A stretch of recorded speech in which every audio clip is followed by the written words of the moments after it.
Yeah, Jono. I'll get some kind of intro. I know it needs to be professional. I get it.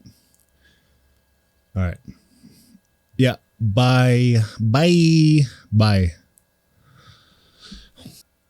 Hi, I'm Gerald Fjord. It's good to have you back. No, wait, that's Heimbach. Damn it. Okay. Hi. Man, that's Andrew Huang. All right, I'll come up with an intro. Anyways, it's Gerald Fjord, Gerald's Gear. Today we're going to be talking about the 4ms Percussion Interface. It's a really cool module that I think is misunderstood, at least by me before I got it, of the potential that you have there.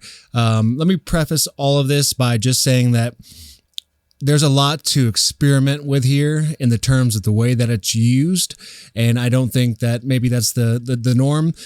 So the way I'm going to show it is the norm. The way I'm going to show it, I got a Meinl cocktail set here, a Kajan cocktail set, and I'm going to be playing that so that the bass drum and the snare trigger the percussion interface. And the way that does that is that I have two of them, and each one can take the input of one. This is the bass drum, and one I have connected to the snare through contact mics.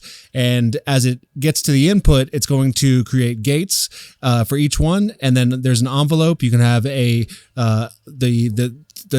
standard envelope, and then also the inverse envelope, which, side note, is great for ducking effects.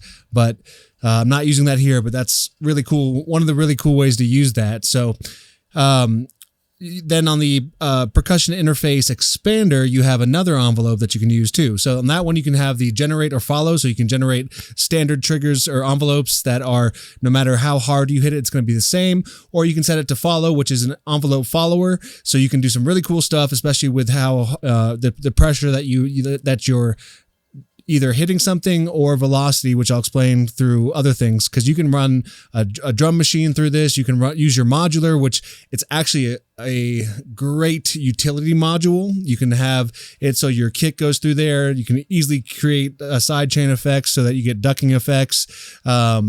And then the envelope follower can do tons of great things within your modular. So you're saving yourself an envelope follower, several envelopes, both positive and inverse of it as well. And then the gate trigger as well. So a lot of great stuff coming from this, a lot of different ways to use it. I'm just going to show you one way that I'm using it currently, which is a lot of fun. And the way I'm using it currently is with this set right here. And with this, again, I have a contact mic in the kick and the snare, and each one is going through a different percussion interface. So to separate them for you, I have the bass drum. The bass drum is actually doing the entire clocking and sequencing of everything that you hear. So every time I hit that bass drum, you're going to hear the clock move, and that's going to move the sequence as well. So I have the sequence going through a metamorph into symphonian, and that way, if I hit that, but I hit the snare and I don't hit the bass drum again, keep hitting the snare, it's going to stay in that same note that I'm hitting for the rings and surface, which I have on the snare. On the bass, I have a WTF oscillator, and that one is, every time I hit that, it's going, the envelope, the standard envelope, and the inverse on both of them are going through multipliers. This way I can have it going through everything in the system. I've got everything going through, all three of those voices going through Mimiphone, Data Bender, I think FX Aid, a whole bunch of different effects that are in the system right now. With that, I got this entire sequence going. I also have a third. I want to get two more percussion interfaces so I can hook up the other two drums here. But the third one that I'm hitting is just the input.